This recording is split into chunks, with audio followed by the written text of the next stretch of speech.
Hello and welcome to the second of a series of podcasts by the UK Women's Rights Network. In these podcasts, we are looking at the history of women and girls' access to sport, continuing inequality and underrepresentation in sport, and the science that underpins sport. Today, we are delighted to be joined by one of the world's preeminent sports scientists, Professor Ross Tucker.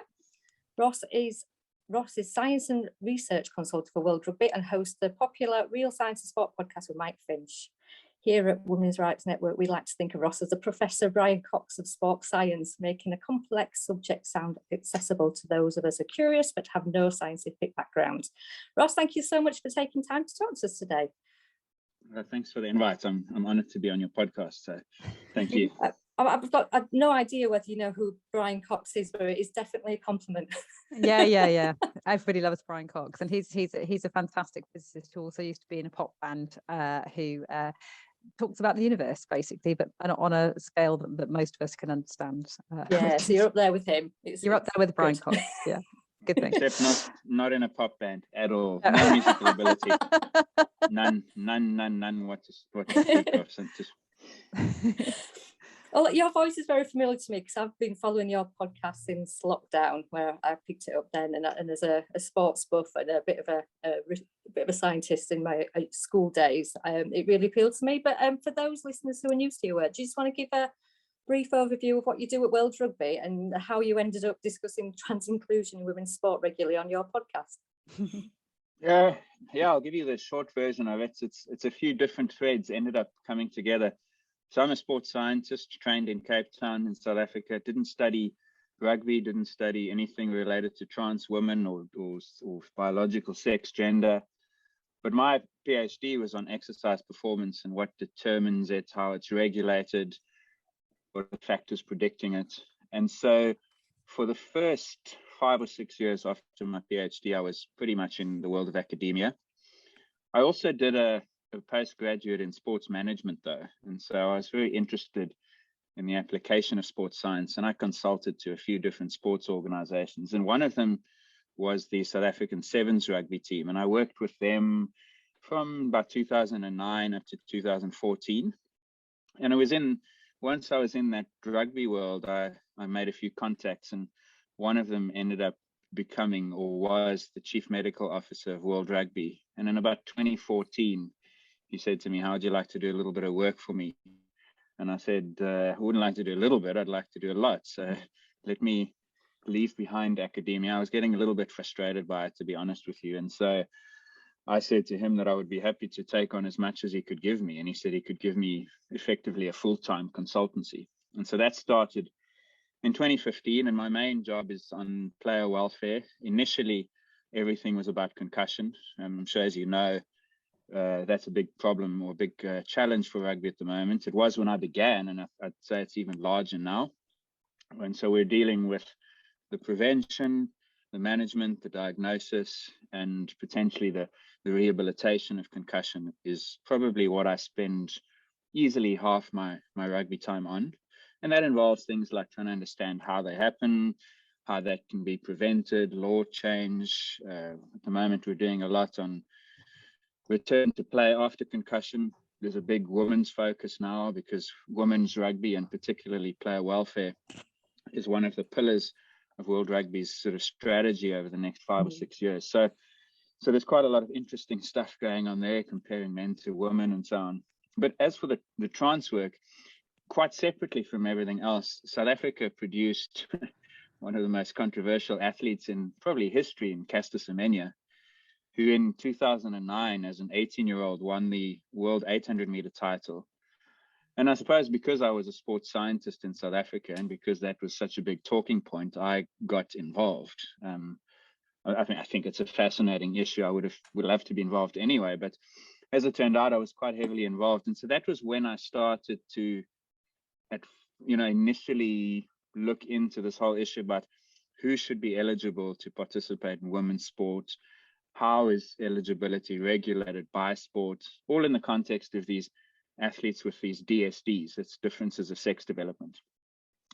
Over time, that evolved into trans women, but I mean, it was really all about DSDs for the first 10 years. And in fact, it ended in 2019 when I went to the Court of Arbitration of Sport for that trial, the Tessa case.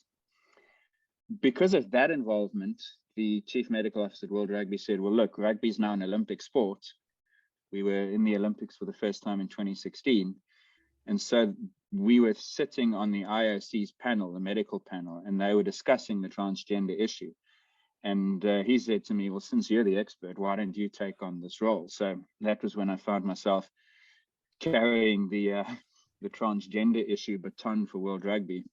And I went to them in 2019 and I said, look, things are changing really quickly in this area. It used to be regulated one way. The IOC is making a shift. I think that shift might not be enough. And I think that we need to consider looking at this anew. And we basically need to go in, I wouldn't say with a blank slate. You can never wipe your history completely. But I said to those in charge, I thought that we needed a strategy to learn as much as we can about this, consult as widely as we can, and then come up with a policy that actually works for rugby.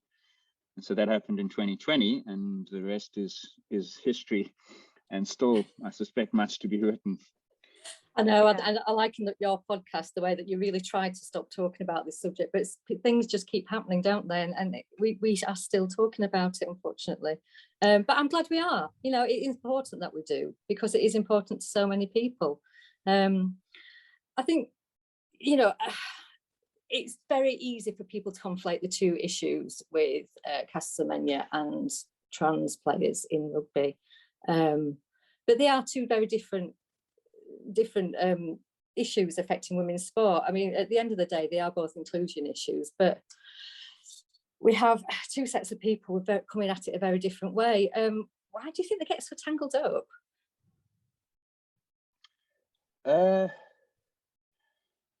I think that's a good question. I don't know why I think people sometimes tangle them up on purpose because it suits them to do that. Because I think, so where they overlap is, as you've just said, they're inclusion issues and they're controversies about who is eligible to compete in women's sports. And the reasons they're controversies is because what they share is testosterone. You know, so an athlete, Caster Semenya, or a trans woman, whether it's Leah Thomas or Laurel Hubbard or any one of the others we might speak about, what they have in common is that they have benefited in the context of sport from the effects of testosterone during development. Now, the science on those two issues is relatively simple, particularly when it comes to trans women, because there's no question that they have the benefit of testosterone.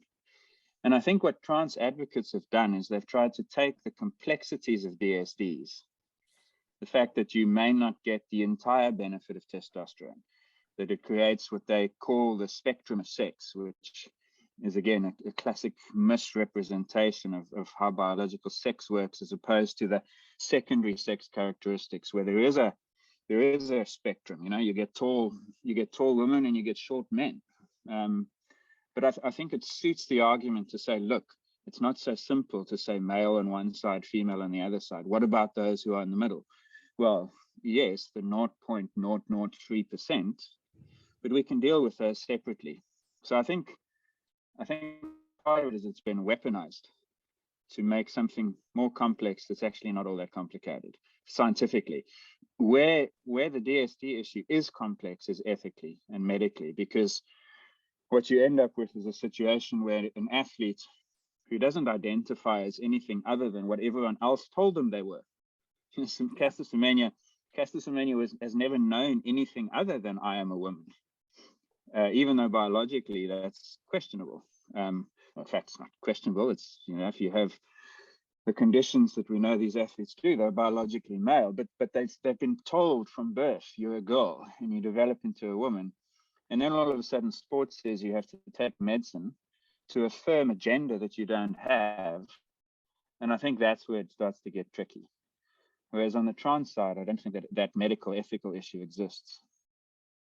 And Ross, I mean, that's another really interesting aspect of this, is that transgender to me now seems to mean anything that an individual says it does. Whereas I think the general public, in the UK at least, I think there's still a widespread misconception that it means someone who's been diagnosed with gender dysphoria and who has transitioned in one way or another, either by taking drugs or by having sort of quite radical cosmetic surgery. But actually, that's not in the UK. That just is not true. I mean, it's literally anybody, someone who says they're non-binary, who's conventionally presenting in every way, somebody who's a cross-dresser, or somebody who has been diagnosed with gender dysphoria and has, or what we traditionally call transsexuals, and some transsexuals still prefer to be called transsexuals precisely because they don't want to get equated with this sort of modern interpretation. So what do we mean when we say transgender? Well, it's interesting. That's a big question. Yeah, and but I think, from the perspective of sport, we've actually seen that. I don't want to use the word erosion, but that shift over time of definition also, because the first policies around transgender athletes in women's sport back in, I think 2003 it was, maybe 5, certainly early 2000s, involved you had to have gonadectomy, so that you had to have surgery, you had low hormone levels, and you had to be legally identified as being a female or woman. And then over time, they took the surgical requirements out, and it was just the hormones. And then, as you know, the guidance that was issued at the end of 2021 basically said that no surgery is required and testosterone need not be lowered. So whatever the answer to that question is being reflected by the shift over time in the policy. And it's this graying, and that's the problem, is male, female needs a bright line in the middle. And over time, they've first broken that line, and now they're trying to rub that line out entirely. And it's just such a mess. So I don't think anyone knows what it means in the context of sport. I guess that's the problem. That's why we're looking at this potential existential crisis for women's sport. And I think this is what we found when we've looked at policies. Women's Rights Network has looked at a lot of policies that have come out recently from England hockey, England rugby, touch rugby, British cycling, their sort of transgender and inclusion policies. And what strikes us about virtually all of these policies is how utterly incomprehensible they are, how incoherent they are, and how unmaintainable they are in their aims. So for example, I think it's touch rugby, that they have 3 different categories of teams. I think a male team, a female team, and a mixed team. And actually, of course, according to their policy, all 3 of those teams can in fact be all male. And that's the reality of what they're trying to do, which I think is also, I have to say, extremely dishonest to the public and to girls in particular, by saying, oh yes, we have a girls team, but actually that's based on self-identification, not based on sex. We're not going to make that really obvious. We're not going to make that transparent and bring the public's attention to that because that will put girls off. So actually we're going to permit males to self-identify into that. And so they're trying to have their cake and eat it too. And of course, for girls and women, that just doesn't work. And it's very, I feel it's particularly wrong because they're not honest about it. I would actually have less of a problem with it if they were very upfront about it, so that girls and women could make an informed decision about whether this is the right thing for them. It still doesn't solve the problem because it means there's no more single-sex sports, which, as we know in the UK, is a major method of getting girls and women to take up sport. But at least it's honest. Whereas I think what's happening now is this ridiculous sort of dancing around, trying to please everybody, and ending up being misrepresenting what's actually available. Yeah, I guess, when we then eventually had our meeting with World Rugby to hear from all the different arguments, the scientific, the legal, the advocacy groups, the players, one of the considerations that we then went away and discussed is that whatever policy we create, we have to then follow up on. I mean, you can't put rules in place that you never enforce. And the process of enforcing the rules is actually quite difficult. So if you say that you have to have testosterone below 5 or 10 or whatever it is, that's what the IOC used to ask for, then you actually have to go about measuring that. And that's not done routinely anyway. So I always got the sense that it was always just kind of words on a page and no one was enforcing it anyhow. And so perhaps in that context, it's not all that surprising that eventually they did away with it. It's like speed limits on the roads. If you put signs up everywhere saying, this is a 50-mile zone, this is a 30-mile zone, but you never ever enforce it, then you might as well take your signs down. And I get the impression that that's kind of what's happened with sports. And it's because they're coming under pressure from so many sides. You think about Veronica Ivy, who's arguing for no reduction. Kristen Worley's the same. No reduction at all in testosterone, just let us compete as we were born. I think I stand corrected, but I think Ivy just says legal definition. Some don't even ask for that. And then you get Harper and Blair Hamilton, who are arguing for testosterone reduction to do the job. Their arguments have shifted subtly, which I think is interesting. We might get onto that. And then, and this is the sad reality, is that until I'd say the last 3 or 4 years, the one voice that wasn't loud was the woman's voice.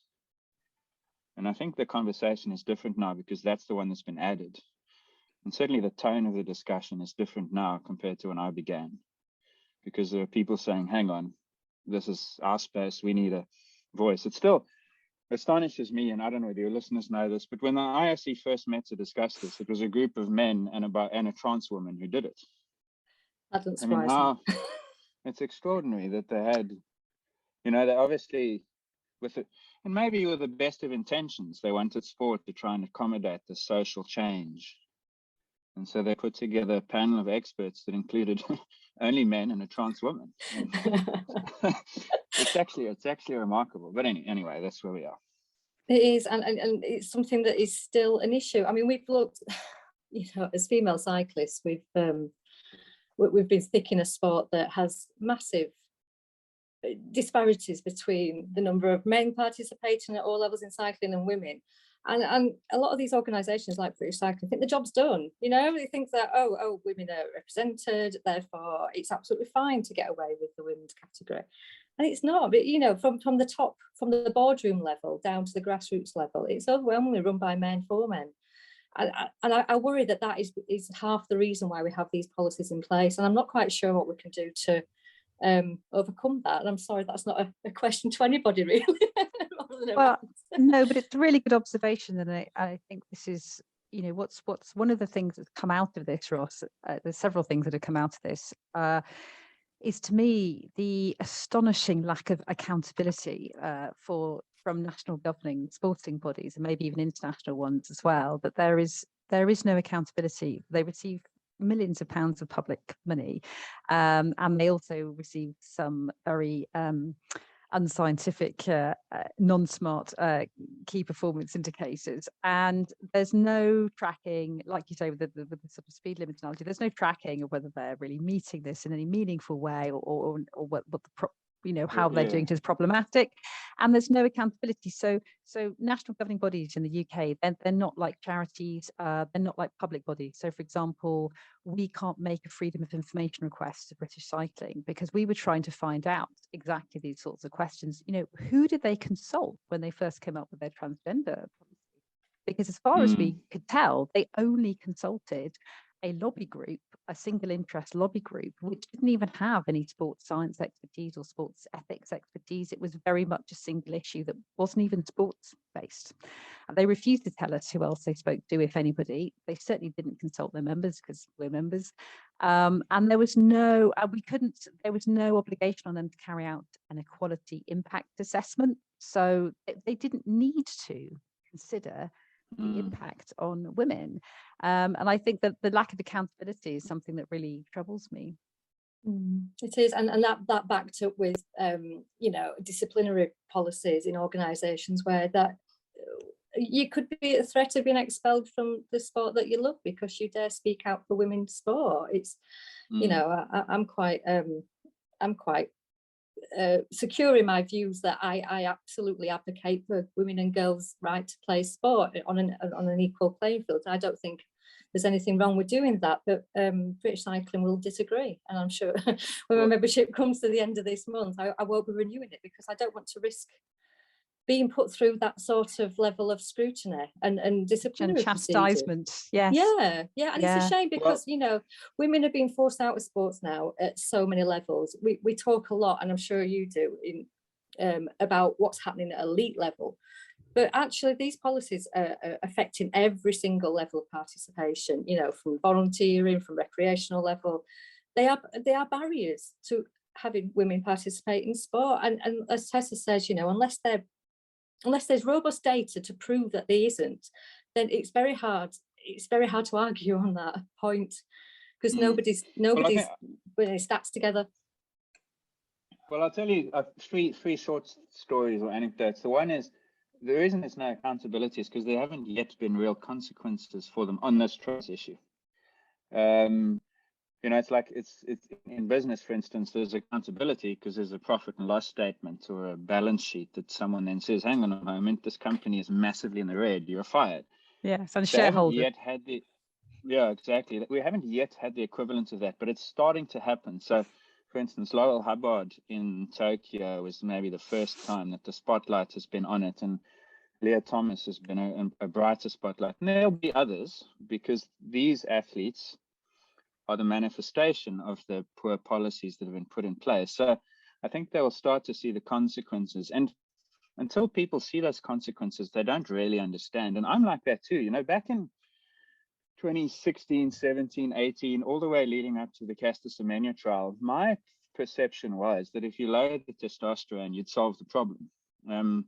By way of context, that was the solution sport came up with, was they, and you can understand why, as they said, well, what's the difference between male and female? It's large, the performance difference. It's a big difference. It's 10% in running and swimming and cycling. It's 30 to 50% in weightlifting. And they say, what's the cause of that difference? Well, it's in large part the function of testosterone. So they put two and two together, and they said, if we take the testosterone away, we'll take the problem away. And so the cause of the problem became the solution to the problem in a way, and they lower the testosterone. And if you'd asked me in 2015, 16 about this issue, I would have said that that was the solution too. They hadn't really done my due diligence. And so in passing, I would have said, trans women's okay, because we'll just take the testosterone away. And the only study that I was aware of at the time was that one by Joanna Harper, which we now know had a number of pretty severe limitations. But it was only, it was two things for me. The one was information, as I began to read up, and there were about 3 or 4 other studies at that time, and since then there've been about 8 or 9 additional ones. So now there are 13 well-published, well-conducted studies. So, and what they consistently show is that taking testosterone doesn't do the job. The advantages of male development persist, such that the advantage persists. The performance differences persist. Sorry. But the other thing that really changes it is you have to actually be involved in women's sport and see it from that perspective. And that's the problem, is people haven't done that. And one very, very basic example is when we brought together our panel, the way we ran our World Rugby trans process was we basically put it together like a court case. We had an independent panel of World Rugby chief legal person, medical person. I was on there as a scientist. We had a player rep. We had a couple of board members. We had the person who ran women's rugby at the time. And then we said to the two sides of the debate, you know, the inclusion side and the exclusion side, have it out publicly, you know, like a prosecution and a defense. And we'll hear from scientists, we'll hear from doctors, we'll hear from lawyers, we'll hear from human rights people, and then we'll make a decision like the Supreme Court would make a decision. And what was really interesting is one of those panels said to me, and this was at lunch on the first morning, he said, you know, until I'd heard from both sides, I'd never considered this from the woman's perspective. And the moment I'm laughing did, just because yeah. Okay, keep going. Sorry. And I mean, and he said to me, I said, you know, I'm a father of 2 girls. And when I saw the data and when I saw the information and I saw it being presented to me from the woman's perspective, I started thinking, like, what if my girls were in this situation? And my perspective changed. And so I guess the point I'm trying to make with my story, and I hope it's not too clumsy, is that if you add information plus perspective, then you can change people's minds. And at the moment, my impression is that not enough people know enough, and not enough people have recognized the opposite perspective. Like, so many people don't see it as a colliding rights issue, which is astonishing, because it's so obvious to me that inclusion of A means exclusion of B. You can't, there are only 8 lanes in the Olympic track. There are only 11 spots in the football team. There are only 5 places on the basketball and 6 in netball, I think it is, whatever the case is. So, yeah, so people's ignorance and refusal to recognize it as a colliding or conflicting or whatever it is rights issue has been the biggest barrier. And I think when that starts to change for people, it'll be an easier conversation. Yeah, and that's what we're trying to do by actually making these podcasts, because there's so many women who can't speak out at the moment. So but you had an interesting point when we were chatting earlier before we started the podcast, Ross, about also how difficult it is to actually have an evidence-based discussion. I mean, you were saying that you've been to a recent meeting abroad, and actually a lot of these meetings are characterized by quite emotional manipulation, or simply, I have to say, and I've come across this myself in Matt Stevens's Cafe Ride YouTube recording, where facts or feelings or personal beliefs are put across as facts and unquestionably accepted as facts, and there's nobody to challenge them and to say, actually, that's not true. That might be your feeling about something, or you may want that to be the case, but that is actually not the case. And it's very difficult to even have a space, even be allowed a space to challenge that, and to challenge it without coming across as you were saying, as belligerent or mean, And I think that's well, I mean, the interview you're talking about now was Stephen speaking to, I think I saw it. Who was he? It was Pippa that York. one where he's talking to Pippa York. Yeah, he used to be Robert Miller. I think that's right. World champion caliber cyclist. He certainly cycled in the Tour de France as well. Yeah, that's right. So what the problem is there is people watch this and they say, well, this person, Pippa York, is trans. Surely they know what's happening, because they are it. Who better to tell me? Yeah. And so they have this really difficult credibility to challenge. And it's the same thing that Joanna Harper has. And to her credit, at least she does study it. I mean, yeah. And I've got a lot of time for Joanna. I think she's decent, but I don't know that she's always scientifically on the money. And then Blair Hamilton, I've never met, but it's the same. So when they speak with a certain gravitas as being that person. And it's very difficult to puncture that. So I was sitting on a stage on Saturday morning in Boston at this Sloan Sports Analytics Conference, it's this very well-known gathering of people. It's run by MIT, which you'd think, okay, now we're talking data analysis science. Absolutely, yeah. And it's kind of like the pinnacle of sports analysis. And they did a session chaired by Malcolm Gladwell. And for about 20 minutes, it went well in terms of data and stats and facts and biology.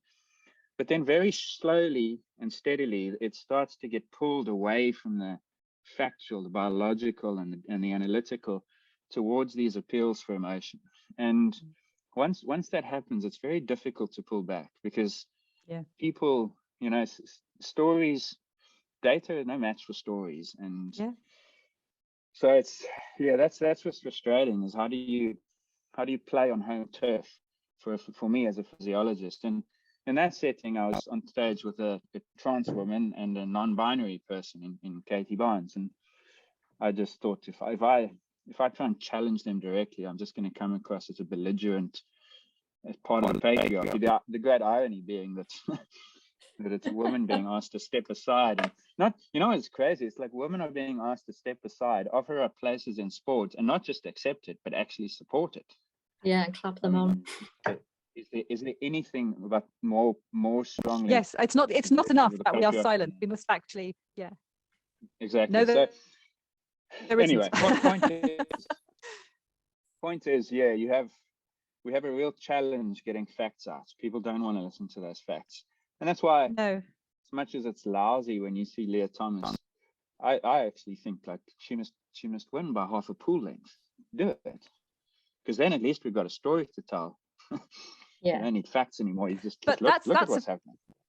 So I think there's two points to make about that. One of which that I definitely need to ask you about. I mean, I think the first thing with the meeting is I think the only way you can get around that is by having a very good chair who steers things, and also publicly setting out ground rules for these discussions as well. So saying this is, this is going to be an evidence-based discussion, and I'm going to, politely draw you back to that, and I'm going to politely challenge you.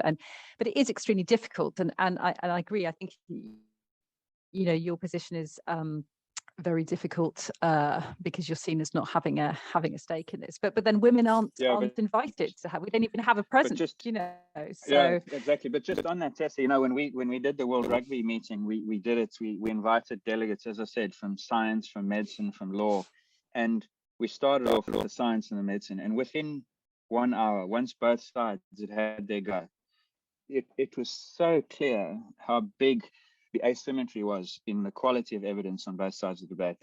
The one side, and we invited Tommy Lundberg of Sweden, who'd done some of that work. He's an outstanding physiologist, and then Emma Hilton, who you and all your listeners would know.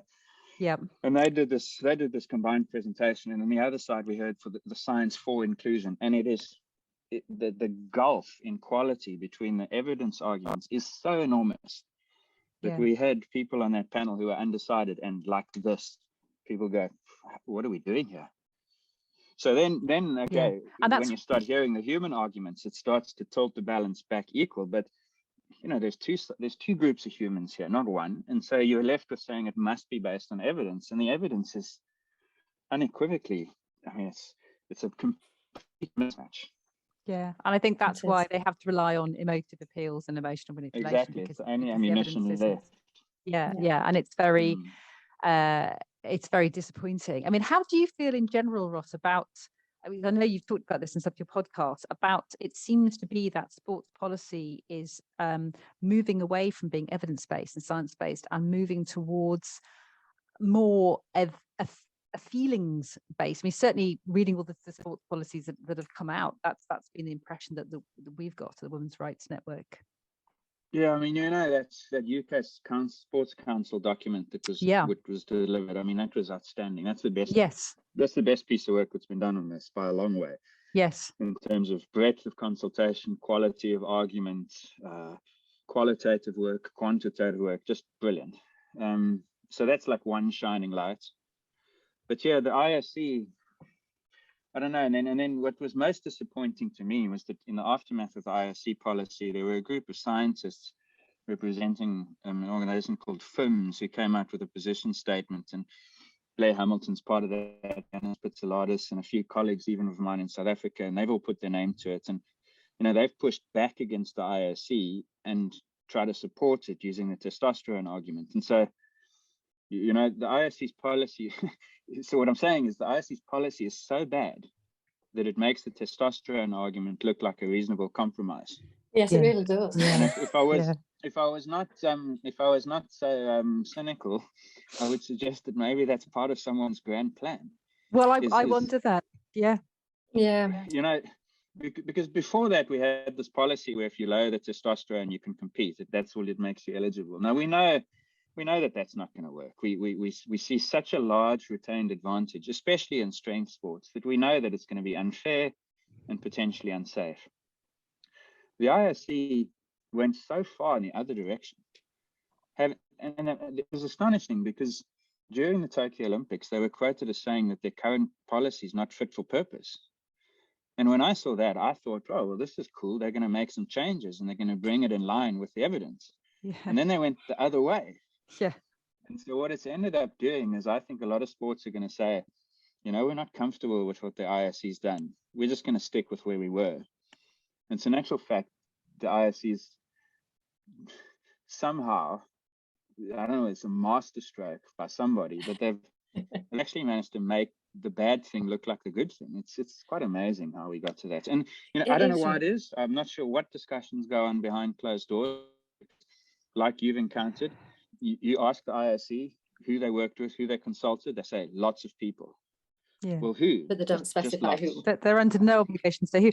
I wonder if I was thinking about this astonishing decision as well, and I wonder if it's because you and other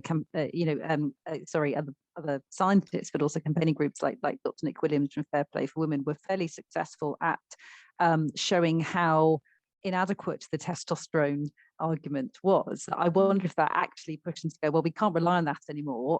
So we're just going to say we've listened to your arguments. We agree it's not really a reliable indicator anymore. It's not a fair indicator. So we're going to do away with it. I wonder if that's what precipitated that. I don't know, but I mean, I'd love you to be able to get Dr. Richard Budgett alone in a room, actually, with some recording equipment. Because he's the medical director for the IOC, and you were saying in one of your podcasts in 2003, I think it was, he came out absolutely unequivocally with this hypothesis that it was completely unfair to have males in female sport. And I say males because to me it's not a transgender argument. I appreciate it is for a lot of people because it's about inclusion, but for me it's much more simple than that, because transgender, the whole definition of transgender is so problematic and nebulous. I prefer to say males because that's the actual issue. And he was saying that it's just so obvious there are fairness and safety considerations. And then you were saying that could be taken as a hypothesis then, which we didn't have so much data then. We now have overwhelming, interrogable, robust data to support that. And he's now clearly appears to be supporting this do away with any kind of testosterone lowering at all. And I would just love him to be called to a witness stand to sort of talk us through his current position on that. Yeah, I don't think he's going to do that, Tessa, somehow. I know that someone in UK sports organised a symposium towards the end of the year, and parents agreed to appear in the discussion then. Oh, I can't remember exactly when it is, but that has been discussed. Okay. And so we'll see. But I mean, I don't know how you stand up and you defend. They've got that one line in their policies that says there should be no presumption of advantage, which is yeah. It's just like that single statement, like basically removes the separation between men's and women's sports. Because if there's no presumption of advantage, then why are you having 2 gold medals in all events? It's just ridiculous. Well, that's the next point that we get to, and this is this question I started asking myself. If all of these organisations are saying this, any man can self-identify into women's sports, which they are, and British cycling again being the one that we're particularly concerned with, particularly because it looks like an elite male athlete who has been training was on British Cycling's male team, youth team, is going to be very soon competing in the female category. And incidentally, he's still competing in the male categories right up to now. So he's going to dominate in a bit like Leah Thomas is. But I was thinking exactly the same thing. This is the next logical step. Of course, I'm making the huge mistake of operating on logic here, which seems to have been abandoned in sport policy. But let's stick with logic in the women's rights network. Why have, and this is a genuine question, why have a male and female or men's and women's sporting categories if one group can just enter the other group at whim?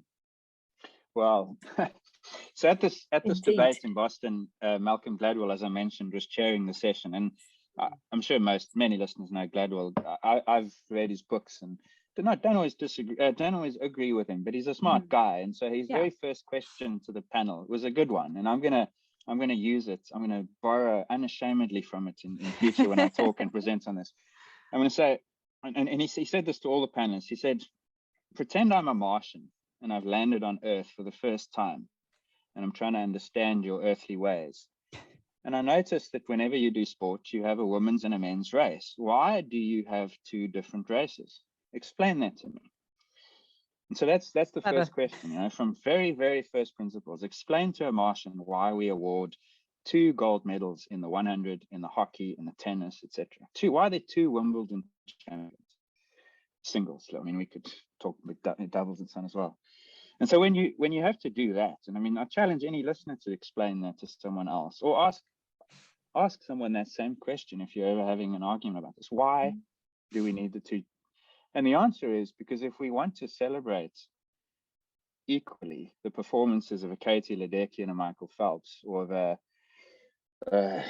Chris Hoy compared to Laura Kenny, Kenny or Pendleton. Laura Kenny, or Victoria Pendleton. Yep, absolutely. Yeah. If you want to celebrate both those performances as equally meritorious, then we have to let them compete in separate categories. And so there's a bright line that divides them.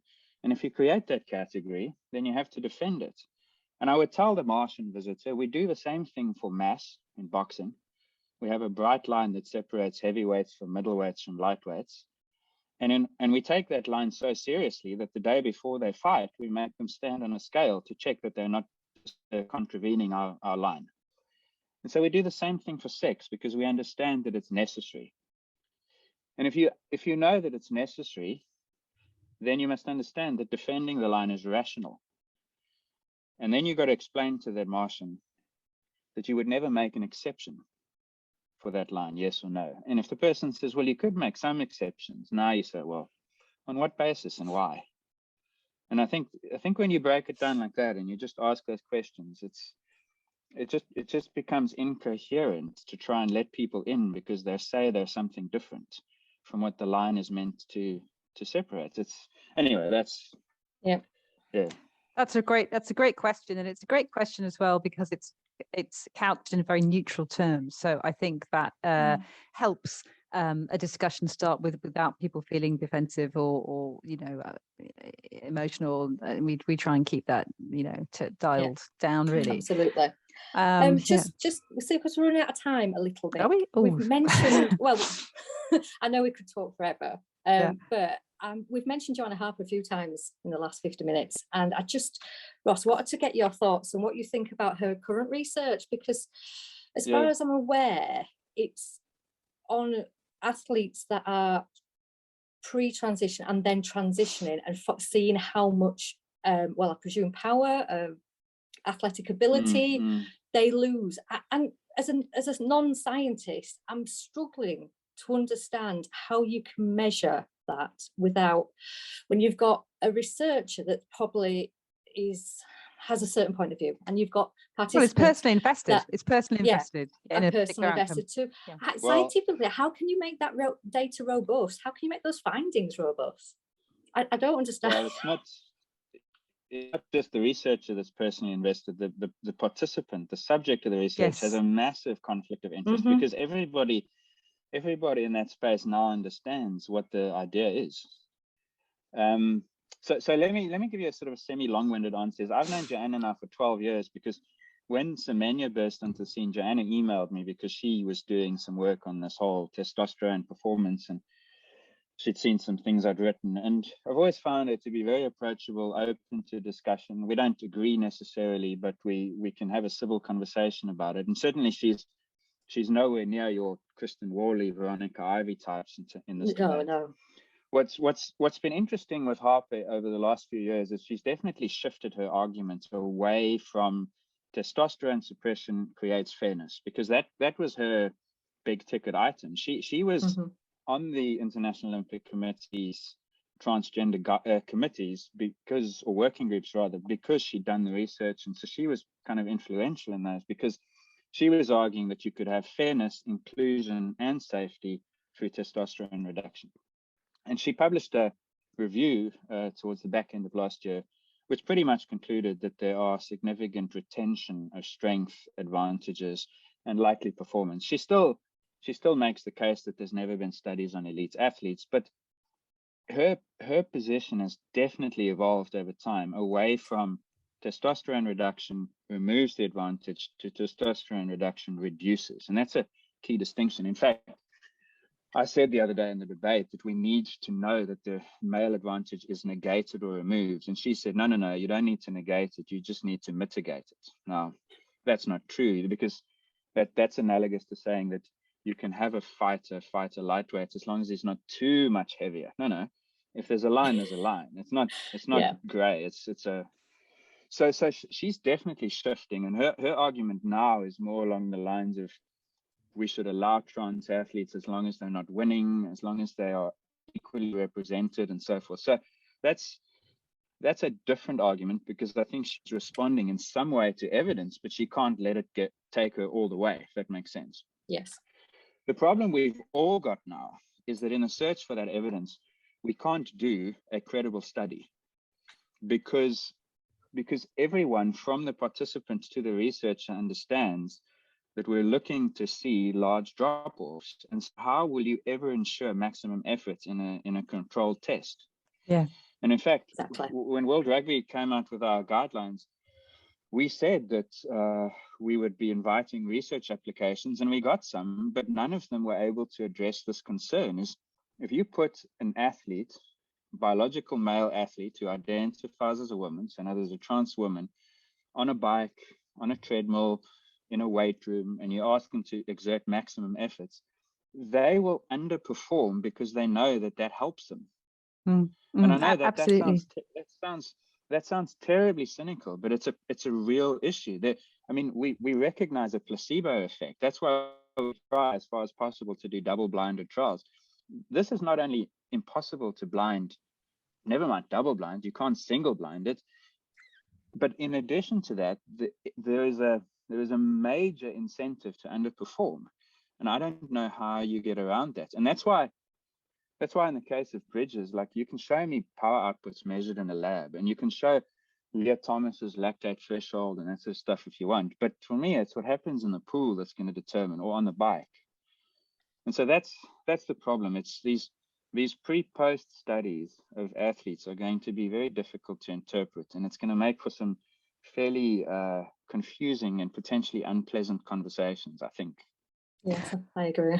And I think that's already happening at the moment, because certainly in social media, Bridges and Thomas are coming out with, well, you know, facts and figures about alleged facts and figures about all sorts of different physical aspects. And firstly, I think a lot of the public don't really understand the significance of that anyway, and are unable to interrogate it. It sounds very impressive. It sounds very, very authoritative. Actually, a lot of the public wouldn't be able to argue with it, and I think that's one of the reasons why it's done. It's science, you know, but also I think, you know, as you say, on the bike or in the pool, you were saying earlier, well, you know, it'd be good to see like Leah Thomas win by sort of half a pool length. Well, I think the problem is that's probably not going to happen, because both Thomas and Bridges will significantly, they are massively incentivized to significantly cruise in the races, so that their overwhelming advantage isn't obvious to everyone. And in fact, they may even, or other athletes, and I'm not so sorry, I shouldn't sort of focus on them personally, any athlete in that situation is also going to be incentivized to lose the occasional race, which is not so significant to them, to again sort of support this contention that, oh well, we're not winning all the medals, so it doesn't matter. And of course, as you were saying, Ross, it's not the outcome that matters, it's the fact that they have that position in the first place, because we'll never know the name of the woman who should have had that position, and we'll never know how many women down the chain lose the chance to participate. So obviously Thomas is good enough that she was able to cruise her to those Ivy League titles, and you can see the way those races were constructed, that Thomas was holding back considerably in the first part, finishing strong. Hopefully Thomas gets to swim at the higher levels of the NCAAs. I'd love to see Thomas at the Olympic Games, because then you put Ledecky on one side in lane 5, and you put Ariane Titmus of Australia in lane 3, and Thomas in lane 4. Okay, now cruise. And then what'll happen is Thomas will swim a time that's only 1% slower than as Will Thomas, right? Then you've got credible evidence to say that this is like almost no loss of advantage. So those are the only circumstances where you'll start to get a true representation. I mean, one final point is, I know a researcher who has published some of the work on transgender, transgender women, where they tracked them over time. And when that paper came out, a number of those trans women, were very unhappy that their data had been used in that way, because they didn't think that they were being tested in that way to make an argument for sport, and they've since refused to do any further testing. So that's the kind of thing that's going to happen, is that the quality of science that can be done will be reduced by the stigmas attached to the results that science produces. And it's a long-winded sentence. It's just a long way of saying it's going to be hard to believe what we see in the future. And I think everybody, you know, truth suffers end, science suffers end, sport suffers end, because, you know, that's in nobody's interest that we don't have robust data. And I think also just going back to Bridges and Thomas, the significant difference between them is that Bridges is an elite male athlete, not even an averagely, you know, athletic one like Thomas. You know, Bridges was right up there until they got dropped from the male team, and so they are going to be absolutely unstoppable, you know, completely dominant. But we will, you know, that's going to happen, and I think things are going to get a lot worse for girls and women for the next few years. I mean, when I saw Bridges was first brought to my attention, I looked into the results, and I even thought, like, let me get onto Strava and see if I can find some historical performances and so on, I couldn't, because the profile's private. I'd be deleting my Strava profile if I was Bridges, but because people will scrutinize it. But it will be very difficult to do. And I don't know where this takes us, because as you say, the science will become, there are some ways in a laboratory that you can not guarantee, but that you can come close to assuring maximal effort. There's a few different techniques you can use on strength assessments and treadmill assessments and so forth to kind of show the person where this athlete was performing relative to potential maxes and so on. Okay. But none of the proposals we saw at World Rugby were even suggesting doing that. Like if it was me, I'd throw everything I could into trying to guarantee that a maximum effort has been delivered here. And they're not thinking like that. And so I'm deeply suspicious of what's about to happen next. Yeah, well, I think we all are, because all these organizations and individuals are invested in evidencing what they want. And I mean, in the UK, we hear this again and again. And in fact, the BBC's Moral Maze, which is extremely disappointing, it's a program which hitherto had a lot of integrity. It did one episode on, I don't know if you've heard of the Moral Maze, but it's an investigative kind of debating program that looks at thorny topics of the day. And a while ago, and of course, the BBC is usually held up as a gold standard of investigative reporting. And they did a Moral Maze on trans women in sport. Is it right that they should compete in female sport? And do you know what? They did not call a single witness. So that's how they work. They call witnesses. They did not call a single scientific witness. So they could have called you. They could have called Dr. Emma Hilton, Tommy Lundgren, Nick Williams. There were so many Kathy Klein. They could have so many experts who've written about this extensively that they didn't call a single one.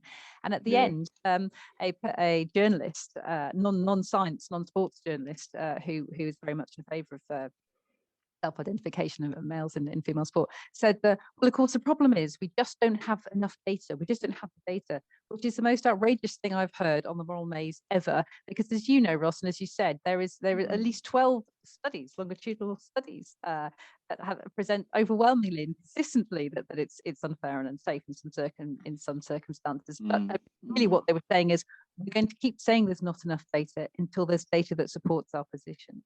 And that's where we are, I think. It is. It's quite disappointing, really, isn't it? Well, on that sad note, I'm going to finish off with something a little bit lighter, you'll be pleased to know. What? As we're all cyclists here, Ross, I thought I'd ask you something about cycling. Where's your favourite place to ride? And what we really want to know is, what cake do you order at the cafe stop? My sister lives in London. I'm actually speaking to you from a little village called Brockham, which is about 3k outside of Dorking, which is about 2k below Box Hill, for those listeners. Oh, nice. Lovely. So I can roll out of the door here, and within 5 kilometers I'm on Box Hill. Wow. But the best place for me to cycle in the UK is to go the other direction and to ride around Leith Hill. Have you cycled there? No, I'm up north. It's just yeah. It's just beautiful. I've never cycled in a place where I can go for 50k and I might see one car. Oh, amazing. And it's these little country lanes where the biggest threat is that I might slide on horse droppings. Oh, yes. That is very slippery stuff. And do you allow yourself to have some cake, Ross, as well? This is I don't know if that's a universal cyclist thing. It's only a very English thing, that really we all just cycle so we can eat cake. Yeah. Oh yeah, of course. If it's a morning ride, then it's an almond croissant. Oh, nice. Classy. With a cup of coffee. And then if it's in the afternoon, then it's a Coke, and it depends on what they have. Anything with lemon in it. Like a lemon slice or something, because I can't do something too creamy or rich, because then I got to jump on the bike and ride some hill gets home. So there's a fine balance to be had. Yeah. Right. So those would be my poisons of choice. But I plan, and when I'm back home in Cape Town, the rides are planned around the coffee and cake stops. Yeah, all of ours are. I've cycled in Cape Town, and I can definitely recommend some of them. Yeah, definitely. Yeah, so that's for sure. If I had to pick one place in the world to ride, Switzerland for me has got the best cycling that I've ever done and seen. Wow. Because you have to fancy going uphill. Yeah, that's okay. I'm a climber. Are you a climber, Corinne? I'm not built for climbing. Unfortunately, I live in one of the hilliest places in the country. I know. So Ross, I live where the Tour of Yorkshire takes yeah. place. So it's some of the hardest hills we've got in England. And I do slog. I've taken to mountain biking in recent years because I'm more suited to that rather than I'm not built like Tessa. I can't fly. I'm a little goat. The closest I've come to riding those hills is on Zwift. When Yorkshire pops up as a world on Zwift, but I'd love to get up there. But It's beautiful. Yeah, it's really beautiful. It does look it. So I mean, honestly, I spent like 2 weeks here over Christmas, New Year, and I spent a week here now, either side of this Boston trip, and it spoils me. I go back to Cape Town, and it's busy roads and traffic and unpleasant riding compared to this is just cycling paradise. I could live here just for the riding. I'm really glad to hear that. I'm really glad it's shown you a good time, and I'm hoping, Ross, that we'll catch you again sometime, because there's so much we can talk about. That it's just been an absolute pleasure and a delight, and we really appreciate your time. But yeah, there's more. I mean, this is going to keep growing, as you were saying. It's not that you want to talk about it all the time, but it's just inevitable. You're going to have to. So if you ever have the time again to come back and talk to us, we'd be delighted. Yeah, thank you very much. It's been my pleasure. So always happy to chat. And as I say, I mean, my feelings and perceptions of this have evolved because I've now worked in women's sport, in women's rugby. So there's so much more I feel. Like one last thing, and I know I don't want to drag back to negative. It was a Saturday morning. I woke up and I watched the finish of the women's Strade Bianchi race. I don't know if you saw that. It was just, I mean, the last 2K, that must be one of the best finishes of cycling you'll ever see anywhere ever, right?